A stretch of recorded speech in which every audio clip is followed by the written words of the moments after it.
ஆண்டின் பொதுக்காலம் 14ஆம் ஞாயிறு. வலுவின்மையில் வல்லமை மிக்கவர்களாக. இறைமகன் இயேசு கிறிஸ்துவில் அன்புக்குரிய சகோதர சகோதரிகளே, தமிழ் கிறிஸ்டியன்ஸ் டிவி நேயர்களே, வலுவின்மையில் வல்லமை மிக்கவர்களாக. புனித பவுலடியார் கொரிந்தியருக்கு எழுதிய 2ஆம் திருமுகத்திலிருந்து எடுக்கப்பட்ட இன்றைய 2ஆம் வாசகம் நமக்கு ஆறுதல் தருகின்ற விதமாக, ஊக்கம் தருகின்ற விதமாக, நேர்மறையான எண்ணத்தை விதைக்கின்ற வகையிலே, என் அருள் உனக்கு போதும், வலுவின்மையில்தான் வல்லமை நிறைவாய் வெளிப்படும் என்று எடுத்து எம்புகிறது. புனித பவுலடியார் ஆண்டவரால் தடுத்து ஆட்கொள்ளப்பட்டவர். அவருக்கு எதிராக கிளம்பிய அவர், வாளோடு புறப்பட்ட அவர், நூலோடு புறப்பட ஆண்டவர் அவரை தடுத்தாட்கொள்கின்றார். நீ துன்புறுத்தும் இயேசு நானே என்று ஆண்டவர் இயேசு தம்மையே வெளிப்படுத்தி சவுல் என்னும் அவரை பவுலாக அழைத்து கொள்கின்றார். புறவினத்தாருடைய திருத்தூதராக மிக தெளிவான லட்சியத்தோடு ஆண்டவர் இயேசுவை அறிவித்த புனித பவுலடியார் தாம் எழுதிய திருமுகங்களில் அவர் பட்ட வேதனைகளையும், அவர் செய்த நற்செய்தி பணிகளையும், அவருக்கு நெருக்கமாக இருந்த சீடர்களை பற்றியும் பாங்குற எடுத்து எம்புகின்றார். அப்படி அவர் எடுத்துரைக்கின்ற அந்த திருமுகத்திலே, குறிப்பாக இன்றைய 2ஆம் வாசகம் அவருடைய துயரத்தை மிக அழகாக படம் பிடித்து காட்டுகிறது. உடலில் தைக்கப்பட்ட முள் அவரை வருத்தி கொண்டே இருப்பதை அவர் சுட்டி காட்டுகின்றார். அவர் இருமாப்பு அடையாதவாறு, அகங்காரம் கொள்ளாதவாறு அவரை ஆண்டவர் தொடர்ந்து இயக்கிக் கொண்டே இருக்கின்றார். இந்த உடலில் தைத்த முள் அவரை துன்பத்திற்கு உள்ளாக்குகின்ற, வேதனைக்கு உள்ளாக்குகின்ற இந்த முள் தம்மை விட்டு அகன்று போகும்படி நீக்கிவிடுமாறு ஒரு முறை அல்ல 3 முறை அவர் ஆண்டவரிடம் முறையிடுகின்றார். நான் வருந்தி வேண்டினேன் என்று குறிப்பிடுகின்றார். அப்படி அவர் புலம்பி தள்ளுகின்ற பொழுது, வருந்தி முறையிடுகின்ற பொழுது ஆண்டவர் அவருக்கு சொன்ன வார்த்தை தான், என் அருள் உனக்கு போதும், வலுவின்மையில்தான் வல்லமை நிறைவாய் வெளிப்படும் என்று சொல்லுகின்றார். எந்த இருமாப்பை குறித்து வருந்தினாரோ, எந்த முல்லை குறித்து அவர் மிகுந்த வேதனைப்பட்டாரோ, எந்த வலுவின்மையை குறித்து அவர் வருந்தி வேண்டினாரோ, அதே பவுலடியார் மிக அழகாக, என் வலுவின்மையை பற்றித்தான் மனமுவந்து பெருமை பாராட்டுவேன் என்று அவர் நேர்மறையாக தன் வாழ்வை எதிர்கொள்வதை இன்றைய நற்செய்தி, இன்றைய 2ஆம் வாசகத்திலே நாம் பார்க்கிறோம். வலுவின்மையிலும், இகழ்ச்சியிலும், இடரிலும், இன்னலிலும், நெருக்கடியிலும் கிறிஸ்துவை முன்னிட்டு மகிழ்ந்து, அகமகிழ்ந்து, களி கூர்ந்து இந்த பவுலடியார் வலுவற்று இருக்கிற போது வல்லமை பெற்றவராக ஒளிர்கின்றார். எனவேதான் அதே பவுலடியார் மிக அழகாக சொல்லுகின்றார், கிறிஸ்துவின் அன்பிலிருந்து நம்மை பிரிக்கக்கூடியது எது? வேதனையா, நெருக்கடியா, இன்னலா, பட்டினியா, ஆடையின்மையா, இடரா, சாவா, எதுதான் நம்மை பிரிக்க முடியும் என்று ரோமேருக்கு எழுதிய திருமுகத்திலே அதிகாரம் 8 இறைவசனம் 35 எதிர்கேள்வி கேட்கின்றார். ஆக துன்பங்களுக்கு மத்தியிலும் தம்மால் வாழ இயலும் என்பதை நேர்பறையாக பவுலடியார் நமக்கு கற்பிக்கின்றார். வலுவின்மையில் வல்லமை மிக்கவராக புனித பவுலடியார் ஒளிர்கின்றார். அன்பார்ந்த சகோதர சகோதரிகளே, இன்றைய நற்செய்தியிலும் கூட இப்படிப்பட்ட ஒரு பின்னணியை நாம் பார்க்கிறோம். இயேசு தம் சொந்த ஊருக்கு வருகின்றார். சொந்த ஊரில் அவர் அவமானப்படுத்தப்படுகின்றார். சொந்த ஊரில் அவர் கற்பிக்க தொடங்குகிற பொழுது அவரை ஏளனமாக அவர்கள் பார்க்கிறார்கள். இவருக்கு இவையெல்லாம் எங்கிருந்து வந்தன என்று அவருடைய ஞானத்தை ஏற்றுக்கொள்ளாமல் அவருடைய பின்னணியை இகழ்ச்சியாக இலக்காரமாக பார்க்கிற பார்வையை நாம் பார்க்கிறோம். சொந்த ஊரில் சொந்த மக்களால் ஆண்டவர் இயேசு நிராகரிக்கப்படுகின்றார், ஏற்றுக்கொள்ளப்பட மறுக்கப்படுகின்றார். இந்த நிலையில்தான் ஆண்டவர் இயேசு அவருடைய பின்னணியை இவர்கள் சொல்ல நாம் கேட்கின்றோம். என்னே இவருக்கு அருளப்பட்டுள்ள ஞானம், என்னே இவருடைய கைகளால் ஆகும் வல்ல செயல்கள். ஒரு புறம் வியப்பு, ஒரு புறம் ஆச்சரியம். ஆனால் மறுபுறம் எங்கிருந்து இவருக்கு இந்த ஞானம் வந்தது என்று எதிர்கேள்வி கேட்கின்றார் இந்த மக்கள். இன்னும் ஒருபடி கீழாக, மேலாக அல்ல கீழாக, இவர் தச்சர் அல்லவா, இவர் மரியாவின் மகன்தானே. அன்பார்ந்த சகோதர சகோதரிகளே, தச்சர் மகன் என்று ஆண்டவர் இயேசுவை அடையாளப்படுத்துவது, தொழில் ரீதியாக அவரை கட்டம் கட்டுவது, புறக்கணிப்பது என்பது ஒரு வகையிலே ஏற்றுக்கொள்ள இயலாதது. யூத சமுதாயம் தந்தை வழி சமூகம். தந்தையை மையப்படுத்திதான், ஆணை மையப்படுத்திதான் மகனை அடையாளப்படுத்தும். ஆனால் இங்கே ஆண்டவர் இயேசுவை மரியாவின் மகன்தானே என்று அவரை இலக்காரமாக ஏளனமாக குறிப்பிடுகின்றார்கள்.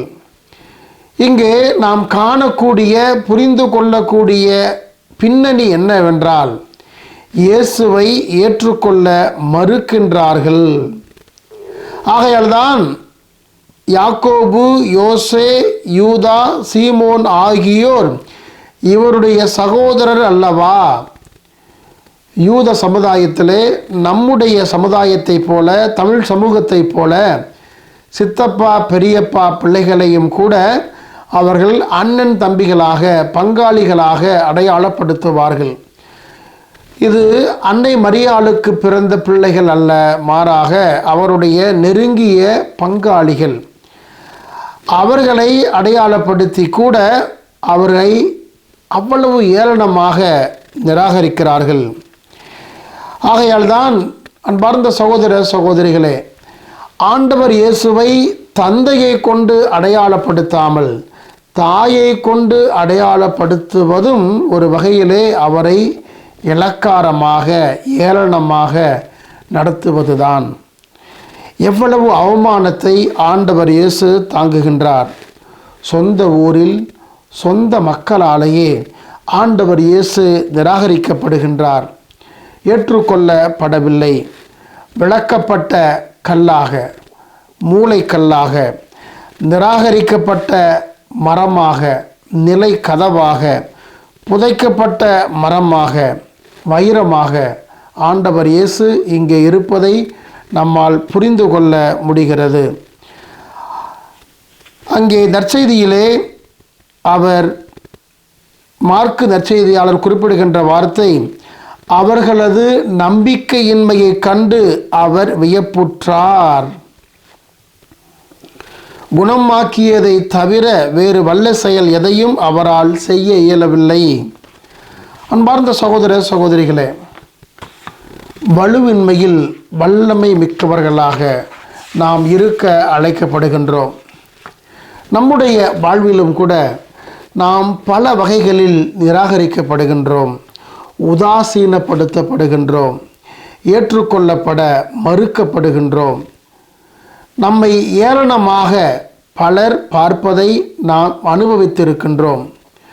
நம்முடைய திறமையை அங்கீகரிக்காமல், நம்முடைய வலிமையை ஏற்றுக்கொள்ளாமல் நம்மை விளக்கப்பட்ட கல்லாக நிராகரிப்பதை நாம் பார்க்கிறோம். அன்பார்ந்த சகோதர சகோதரிகளே, இது இல்லற வாழ்விலும் சரி, துறவற வாழ்விலும் சரி, நாம் எல்லோருமே எதிர்கொள்ளக்கூடிய ஒரு சத்திய சோதனை இது. நம்முடைய வலுவின்மையை நாம் வல்லமையாக மாற்ற அழைக்கப்படுகின்றோம். நம்முடைய நிராகரித்தலை, ஏற்றுக்கொள்ளாத மனநிலையை நாம் நமக்கு சாதகமாக பயன்படுத்தி கொள்ள அழைக்கப்படுகின்றோம். ஒவ்வொன்றையும் படிக்கல்லாக மாற்றி நாம் தொடர்ந்து இலக்கு நோக்கி மேலே ஏறி செல்ல அழைக்கப்படுகின்றோம். வலுவின்மையில்தான் நம்முடைய வல்லமை வெளிப்பட வேண்டும். இதைத்தான் இன்றைய 2ஆம் வாசகத்திலே பவுலடியார் இவ்வளவு அழகாக எடுத்து இயம்புகின்றார். ஆண்டவரே நமக்கு சொல்லுகின்ற வார்த்தை, என் அருள் உனக்கு போதும், என் அருள் உனக்கு போதும், வலுவின்மையில்தான் வல்லமை நிறைவாய் வெளிப்படும். குடும்ப வாழ்விலும் சரி, துறவற வாழ்விலும் சரி, சமூக வாழ்விலும் சரி, நம்முடைய வலுவின்மை என்ன என்பதை நாம் அடையாளம் கண்டுகொள்ள அழைக்கப்படுகின்றோம். நம்முடைய உடலை எந்த முள் தைத்திருக்கிறது, எது நமக்கு உறுத்தலாக இருக்கிறது, எது நமக்கு மிகப்பெரிய வலியை தருகிறது, துன்பத்தை தருகிறது என்று நாம் அடையாளம் கண்டுகொள்ள அழைக்கப்படுகின்றோம். நம்முடைய வலிமை என்ன, வலுவின்மை என்ன என்பதை நாம் பகுத்து பார்க்க அழைக்கப்படுகின்றோம். ஆண்டவர் என் அருள் உனக்கு போதும் என்று சொல்லுகின்றார். இதைத்தான் இன்றைய பதிலுரை பாடலிலே ஒரு நம்பிக்கை மிகுந்த ஜெபமாக இன்றைய பதிலுரை பாடல் அமைந்திருக்கிறது. ஆண்டவரே எமக்கு இறங்கும் வரை எம் கண்கள் உம்மையே நோக்கி இருக்கும். ஆக ஆண்டவரை சார்ந்திருக்கின்ற மக்களாக, அவருடைய அருளை தேடுகின்ற மக்களாக நாம் இருக்க அழைக்கப்படுகின்றோம். திருவிவிலியத்திலும் ஏராளமான வலிமையற்ற மக்களை நம்மால் அடையாளம் கண்டுகொள்ள முடிகிறது. ஆனால் ஆண்டவர் அவர்களை பெயர் சொல்லி தேர்ந்து கொள்ளுகின்றார். அவர்களுடைய வலுவின்மையை அவர் அறிவார். ஆனால் தன் வல்லமை எப்படி அவர்களுக்கு உதவும் என்பதை அவர் தீர்மானித்து பெயர் சொல்லி அவர்களை அழைக்கின்றார். அன்பார்ந்த சகோதர சகோதரிகளே, இந்த விவிலிய முன்மாதிரிகளை நமதாக்கி கொள்ள நாம் அழைக்கப்படுகின்றோம். முதலாவதாக ஆபிரகாம். 100 வயதில், ஏறக்குறைய 90 வயதில் ஈசாக்கை பெற்றெடுத்த ஆபிரகாம் முதியவர், வயதானவர். அவருக்கு பிள்ளை பிறக்கும் என்று யாருமே நம்ப மாட்டார்கள். ஆனால் அப்படிப்பட்ட அவரை ஆண்டவர் தமக்கென தெரிந்து கொள்ளுகின்றார். ஆபிரகாம் சாரா வழியாக ஈசாக்கை பெற்றெடுத்து இஸ்ரேலின் சந்ததியை வானத்து நட்சத்திரங்களைப் போல, கடற்கரை மணலைப் போல பெருக்குவதை நாம் பார்க்கிறோம். வலுவின்மையில் வல்லமை மிக்கவராக ஒளிர்ந்தவர் ஆபிரகாம். இரண்டாவதாக நாம் காணக்கூடிய ஒரு வலுவின்மை நிறைந்த மனிதர் மோயிசன். நாவன்மை அற்றவர், பேச இயலாதவர், திக்குவாயன் என்று நிராகரிக்கப்பட்டவர். அப்படிப்பட்ட அவரை ஆண்டவர் தமக்கென தேர்ந்து கொள்ளுகின்றார். எகிப்தில் என் மக்கள் படுகின்ற துன்பங்களை என் கண்களால் கண்டேனே என்று சொல்லி அந்த மக்களின் துயரத்துக்காக துன்பப்பட்ட ஆண்டவர் என் மக்களை பார்வோனின் அடிமைத்தனத்திலிருந்து விடுதலை பெற்று வழிநடத்திட அவரையே அவர் தெரிந்து கொள்ளுகின்றார். மோயிசனையே அவர் ஆண்டவர் தெரிந்து கொள்ளுகின்றார். அவர்தான் அந்த மக்களை அடிமைத்தனத்திலிருந்து விடுதலை வாழ்வுக்கு வழிநடத்தியவர். இன்னொரு மனிதர் யோசுவா. ஆயுதங்களே இல்லாமல், எந்த போர்க்கருவிகளும் இல்லாமல், ஆண்டவருடைய பேழையை மட்டுமே நம்பி எரிகோவை சுற்றுச்சுவரை சுற்றி சுற்றி வந்து அதனை கைப்பற்றியவர் யோசுவா. அடுத்து வலுவின்மையில் வல்லமை மிக்கவராக ஒளிர்ந்தவர் சிம்சோன். ஒரு கழுதையின் பச்சை தாடையை கொண்டு 1000 பேரை கொன்று பெலிஸ்தியரிடமிருந்து இஸ்ரேலுக்கு விடுதலை வாழ்வை பெற்றுத்தந்த அந்த சிம்சோன் வலுவற்றவர்தான். ஆனால் அவரை ஆண்டவர் தேர்ந்து கொண்டார். அவருடைய நசரேன் என்ற அவரை ஆண்டவர் தேர்ந்து அவருக்கு ஆசீர் வழங்குகின்றார். தாவீது நாம் அறிந்த மிகப்பெரிய ஒரு ஆளுமை. 8வது மகன், குட்டி பையன், ஆடு மாடுகளை மேய்த்து கொண்டிருக்கின்ற ஒரு சிறு மேய்ப்பன். தந்தை ஈசாயியால் நிராகரிக்கப்பட்டவர். ஆனால் ஆண்டவர் அவரைத்தான் தேர்ந்து கொள்கின்றார். சாமுவேலை அனுப்பி அவரை அபிஷேகம் செய்கின்றார். அந்த தாவீது சிறுவனாக இருக்கிற போதே ஒரு கோலையும் கவனையும் 5 கூழாங்கற்களையும் கொண்டு அவர் கோலியாத்தை வீழ்த்தி இஸ்ரேல் மக்களுக்கு மிகப்பெரிய வெற்றியை பெற்றுக் கொடுத்தவர். இப்படி ஆண்டவர் வலுவற்ற மனிதர்களைத்தான் வல்லமை மிக்கவர்களாக அவர் ஆக்குகின்றார், உருவாக்குகின்றார். அன்பார்ந்த சகோதர சகோதரிகளே, எல்லோருமே திறமை மிக்கவர்கள், திறமை அற்றவர்கள். இரண்டுமே ஒரு மனிதரிடத்தில் உள்ள ஒரு பண்புதான். ஆண்டவர் அவர்களை தெரிந்து கொள்கின்றார்.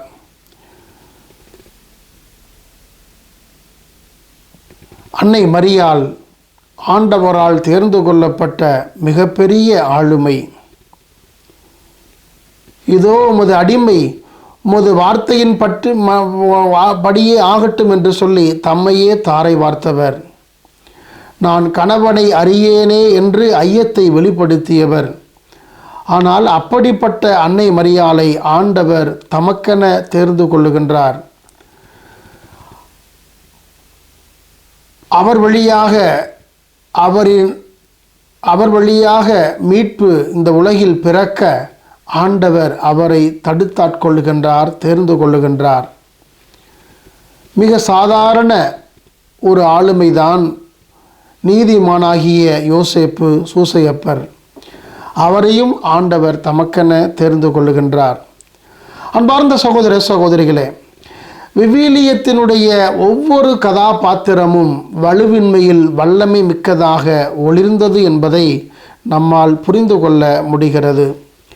இயேசு தேர்ந்து கொண்ட திருத்தூதர்கள் கூட மிகுந்த வலிமை பெற்றவர்கள் அல்ல, மிக சாதாரண மனிதர்கள், மீன் பிடிப்பவர்கள், அவ்வளவு கல்வி அறிவு பெறாதவர்கள். ஆனால் அவர்களைத்தான் ஆண்டவர் தேர்ந்து கொண்டார். பரிசேய சதுசேய அறிவு களஞ்சியத்திலிருந்து ஆண்டவர் தம் சீடர்களை தேர்ந்து கொள்ளவில்லை. மீன் பிடிப்பவர்களையும் வரி வசூலிப்பவர்களையும் தீவிரவாதி என்று நிராகரிக்கப்பட்டவர்களையும் ஆண்டவர் தமக்கென தேர்ந்து கொள்கின்றார். ஒருவேளை ஆண்டவர் இயேசுவே நினைத்திருந்தால், முடிவெடுத்திருந்தால், அவர் தலைமைச் சங்க உறுப்பினரான அரிமத்தேயா சூசையை தம் சீடராக திருத்தூதராக தேர்ந்தெடுத்திருக்கலாம். இரவோடு இரவாக தம்மை சந்தித்து உறவாடி உரையாடி ஞானம் பெற்ற தெளிவு பெற்ற பரிசேயரான நிக்கதேமுவை தமக்காக அவர் தேர்ந்தெடுத்திருக்கலாம். தேர்ந்தெடுக்கவில்லை. ஜெபக்கூட தலைவர் யாயீர், கடந்த வாரம் நாம் அறிந்தது போல, தன் மகள் குணம் பெற வேண்டும் என்று ஆண்டவரிடம் சரணாகதி அடைந்த அந்த யாயீரை ஆண்டவர் தமக்கென தேர்ந்தெடுத்திருக்கலாம். 100 தலைவனை அவர் தமக்கென தேர்ந்தெடுத்திருக்கலாம். மத்தேயுவை விட பல மடங்கு பணக்காரரான சக்கேயுவை ஆண்டவர் தமக்கென சீடராக தேர்ந்தெடுத்திருக்கலாம். ஏரோதினுடைய அரண்மனையிலே மேற்பார்வையாளராக இருந்து ஆண்டவர் இயேசுவை மீது அபிமானம் கொண்ட கூசாவை ஆண்டவர் தேர்ந்தெடுத்திருக்கலாம். தேர்ந்தெடுக்கவில்லை. தம்மை காண வாய்ப்பு தேடிய ஏரோதுவை கூட ஆண்டவர் தமக்கென திருத்துதராக தேர்ந்தெடுத்திருக்கலாம். மனம் மாற்றி இருக்கலாம். ஆண்டவர் தேர்ந்தெடுக்கவில்லை. நல்ல சமாரியனாக இருக்க விரும்பி ஆண்டவர் இயேசுவை கேள்விக்குள்ளாக்கிய அந்த மறைநூல் அறிஞரை என்னை பின்செல் என்று ஆண்டவர் தேர்ந்தெடுத்திருக்கலாம். தேர்ந்தெடுக்கவில்லை. தம்மை உணவருந்த அழைத்த பரிசேயரை ஆண்டவர் தமக்கென சீடராக தேர்ந்தெடுத்திருக்கலாம். ஏன் தம் நண்பன் என்று அறியப்பட்ட, இறந்த பிறகு அவருக்கு மறுவாழ்வு தந்த லாசரை ஆண்டவர் தம் திருத்தூதராக தம் சீடராக தேர்ந்தெடுத்திருக்கலாம். தேர்ந்தெடுக்கவில்லை. மாறாக வலுவின்மையில் வல்லமை வெளிப்பட ஆண்டவர் சாதாரண மீன் பிடிப்பவர்களை, வரி வசூலிப்பவர்களை, தீவிரவாதிகளை தேர்ந்து கொண்டார். அவரை மறுதலித்தவர்தான் பேதுரு. ஒரு முறை அல்ல, 2 முறை கோழி கூவுவதற்கு முன்பாக 3 முறை மறுதலித்தவர். ஆனால் அவரை ஆண்டவர் தம் சீடராக தேர்ந்து கொண்டார். என் ஆடுகளை மேய் பேணி வளர் என்று சொல்லி அவரிடம் தமது திரு அவையை ஒப்படைத்தார். இந்த பாறையின் மீது என் திரு அவையை கட்டுவேன் என்று திரு அவையினுடைய திறவுகோலை அவரிடம் ஒப்படைக்கின்றார். புனித பவுலடியார் ஆண்டவருக்கு எதிராக கிளர்ந்தெழுந்தவர். ஆண்டவரை பின்பற்றிய மக்களை வாளால் கொல்ல முற்பட்டவர். அவரை தமக்கென தேர்ந்து கொண்டார். அவருடைய காயங்களில் என் விரலை இட்டால் ஒழிய நான் நம்ப மாட்டேன் என்று நம்பிக்கையின்மையோடு போராடிய தோமாவை தமக்கென அவர் தேர்ந்து கொண்டார். புனித பேதுரு ஆண்டவருக்காக இரத்தம் சிந்தி தலைகீழாக சிலுவை மரணத்தை எதிர்கொண்டவர். திருத்தூதர் தோமா பல 1000 மைல்கள் கடந்து நம் இந்திய நாட்டிற்கு வந்து குறிப்பாக தமிழக தென்னிந்திய மக்களுக்கு நற்செய்தியை அறிவித்து இந்த மண்ணிலே இரத்தம் சிந்தியவர். வலுவின்மையில்தான் வல்லமை வெளிப்படும். அசாதாரண வெளிப்பாடு இவர்களிடம்தான் இருக்கிறது. சாதாரண இந்த மனிதர்களிடம்தான் ஆண்டவர் மிகப்பெரிய பொறுப்பை ஒப்படைக்கின்றார். அன்பார்ந்த சகோதர சகோதரிகளே, வலுவின்மையை இறைவன் வல்லமை மிக்கதாக மாற்றுவார். குறைகளை நிறைவுள்ளதாக மாற்றுவார். துன்பங்களை இன்பங்களாக மாற்றுவார். உதவாத கரைகளை உதவா கரைகளை உதவும் கரைகளாக மாற்றுவார். நிராகரிக்கப்பட்டதை கோபுரத்தில் ஏற்றுவார். கோணலானதை அவர் நேராக்குவார். பள்ளங்களை நிச்சயமாக அவர் சமதளமாக்குவார். புதையுண்டு இருப்பதை பொக்கிஷமாக்குவார், வைரமாக்குவார். விதைக்கப்பட்டிருப்பதை பல மடங்கு 100 மடங்கு பலன் தர செய்வார். விளக்கப்பட்ட கல்லை நிச்சயமாக மூளைக்கல்லாக்குவார். நீங்கள் ஒருபோதும் மனம் தளர வேண்டாம். வலுவின்மையை ஆண்டவர் வல்லமை மிக்கதாக ஆக்குவார். உங்கள் கண்ணீரை நிச்சயம் பன்னீராக்குவார். சுவை மிகுந்த ஒன்றாக மாற்றுவார். நம்முடைய திறமைகள் உதாசீனப்படுத்தப்படலாம். நாம் உழைத்து கொண்டே இருக்க வேண்டும். நிரந்தர வெற்றி என்பது நீண்டகால உழைப்பின் பரிசு என்பது நாம் அறிந்த ஒன்று. நம்முடைய பங்களிப்பு நிராகரிக்கப்படலாம். மனம் தளர்ந்து போக வேண்டாம். நம்முடைய ஜெபங்களுக்கு செவிசாய்க்கப்படாமல் நிராகரிக்கப்படலாம். ஆனால் தட்டுவதற்கு நாம் ஒருபோதும் மறந்துவிடக்கூடாது. ஒருபோதும் நாம் ஊக்கமிழந்து போகக்கூடாது. வலுவின்மையில்தான் வல்லமை வெளிப்படும். அன்பார்ந்த சகோதர சகோதரிகளே, மறைமாவட்ட குருக்களுடைய பாதுகாவலரான புனித ஜான் மரிய வியானி நாம் அறிந்த மகா புனிதர். குடும்ப சூழலால் கல்வியில் மிகவும் பின்தங்கியவர். குருகுல படிப்பில் குருத்துவ படிப்பில் நிராகரிக்கப்பட்டவர். ஆனால் மிகவும் சிரமப்பட்டு கஷ்டப்பட்டு குருவானார். குருவான பிறகு கடைக்கோடி பங்கான ஆர்சு நகரத்துக்கு அவர் அனுப்பி வைக்கப்பட்டார். அந்த ஆர்சு நகரிலே தம் மந்தையை தம் மக்களை மிகுதியாக அன்பு செய்தார். அம்மக்களுக்காக அல்லும் பகலும் துஞ்சாமல் உழைத்தார். ஆன்மீகத்தில் அந்த ஏழை மக்களை செல்வந்தர்களாக மாற்றினார். உலகையே அவர் திரும்பி பார்க்க வைத்தார். ஒவ்வொரு அருட்சாதனத்தின் வழியாக எல்லோரையும் இறைவனின் பிள்ளைகளாக்கினார். 40 ஆண்டுகளில் தாம் இறைவனால் தேர்ந்து கொள்ளப்பட்டவர் என்பதை தம் கடின உழைப்பால் நிரூபித்தார், என்பித்தார். வலுவின்மை வல்லமை மிக்கதாக ஒளிர்ந்தது, எல்லோரையும் அரவணைத்தது.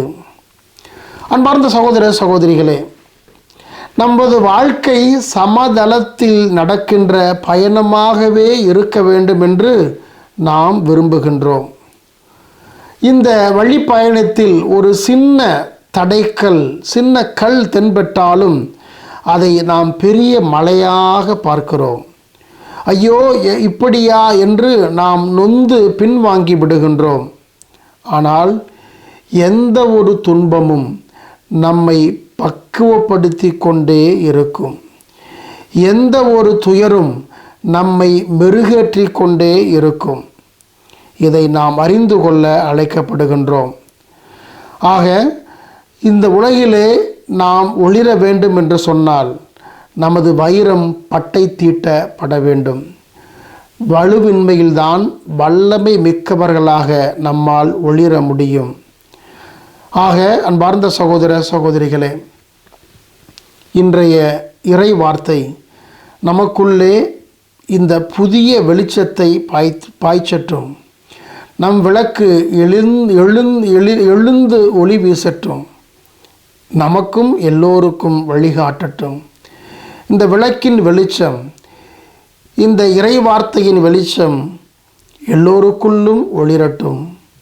தமிழ் கிறிஸ்டியன்ஸ் டிவி என்ற இந்த யூடியூப் சேனலுக்கு சப்ஸ்கிரைப் செய்து, இந்த வீடியோவை லைக் செய்து, உங்களுடைய உற்றார் உறவினர் நண்பர்கள் மற்றும் ஊராருக்கு இந்த காணொளியை பகிர்ந்து அனைவரும் ஆதரவு தர உதவும்படி உங்களை அன்புடன் வேண்டுகின்றேன்.